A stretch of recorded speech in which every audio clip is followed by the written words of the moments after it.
ಘಂ ಗಣಪತಾಯೇ ನಮಃ. ಶ್ರೀ ಗುರುದೇವ ರುದ್ರಾಯ ನಮಃ. ಎಲ್ರಿಗೂ ನಮಸ್ಕಾರ ಸ್ನೇಹಿತರೆ. ನಾನು ನಿಮ್ಮ ಪ್ರಕಾಶ್. ಸ್ನೇಹಿತರೆ, ಅಮಾವಾಸ್ಯೆಯ ದಿನ ಈ ಒಂದು ಚಿಕ್ಕ ಕೆಲಸ ಮಾಡಿಬಿಟ್ರೆ ಸಾಕು, ಜೀವನ ಪರ್ಯಂತ ವಶೀಕರಣ ಆಗಿದ್ದು ಬಿಡುತ್ತೆ. ಅಷ್ಟು ಪವರ್ಫುಲ್ ಇರುತ್ತೆ ಇದಕ್ಕೆ. ಅದನ್ನು ಹೇಗೆ ಮಾಡಬೇಕು ತಿಳಿಸ್ಕೊಡ್ತೀನಿ. ಅದಕ್ಕೂ ಮುಂಚೆ ಇಲ್ಲಿ ತನಕ ನನ್ನ ಚಾನಲ್ನ ಸಬ್ಸ್ಕ್ರೈಬ್ ಮಾಡಿಲ್ಲ ಅಂದರೆ ಸಬ್ಸ್ಕ್ರೈಬ್ ಮಾಡಿ, ಲೈಕ್ ಮಾಡಿ, ಶೇರ್ ಮಾಡಿ, ಹಾಗೆ ಬೆಲ್ ಐಕಾನ್ ಬಟನ್ ಪ್ರೆಸ್ ಮಾಡೋದನ್ನ ಮರಿಬೇಡಿ.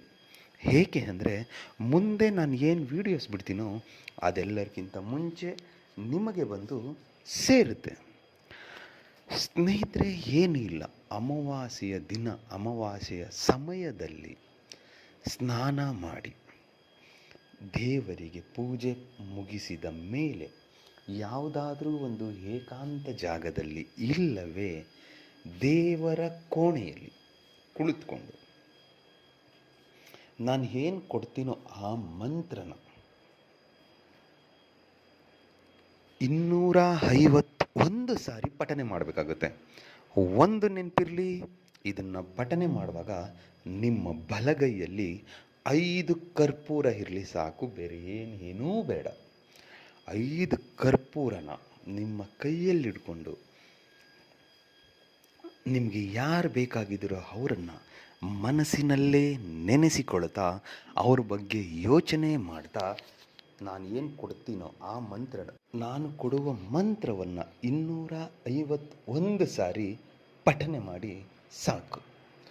ಪಠನೆ ಮಾಡಿ ಮುಗಿದ ಮೇಲೆ ಆ ಕರ್ಪೂರವನ್ನು ಅವತ್ತಿನ ರಾತ್ರಿ ನಿಮ್ಮ ದೇವರ ಕೋಣೆಯಲ್ಲಿ ಅವರ ಹೆಸರನ್ನು ತೆಗೆದುಕೊಳ್ತಾ ಬೆಳಗ್ಬಿಡಿ ಸಾಕು, ಅಂದರೆ ಹಚ್ಚಿಬಿಡಿ ಸಾಕು. ಆಮೇಲೆ ನೋಡಿ ನಿಮಗೆ ಚಮತ್ಕಾರ ಹೇಗಿರುತ್ತೆ.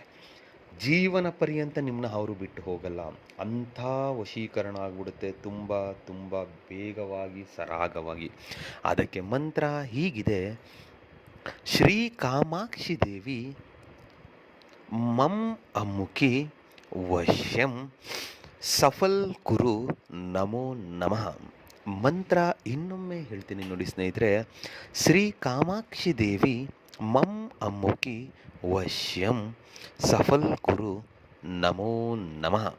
ಈ ರೀತಿಯಾಗಿ ಮಾಡಿ ಅದನ್ನು ಸುಟ್ಟಾಕಿದರೆ ಖಂಡಿತ ಆಗುತ್ತೆ. ಅಮ್ಮುಖಿ ಅನ್ನೋ ಜಾಗದಲ್ಲಿ ನಿಮಗೆ ಬೇಕಾಗಿರೋರ ಹೆಸರನ್ನು ಸೇರಿಸ್ತಾ ಪಠನೆ ಮಾಡಿ, ಖಂಡಿತ ರಿಸಲ್ಟ್ ಬರುತ್ತೆ.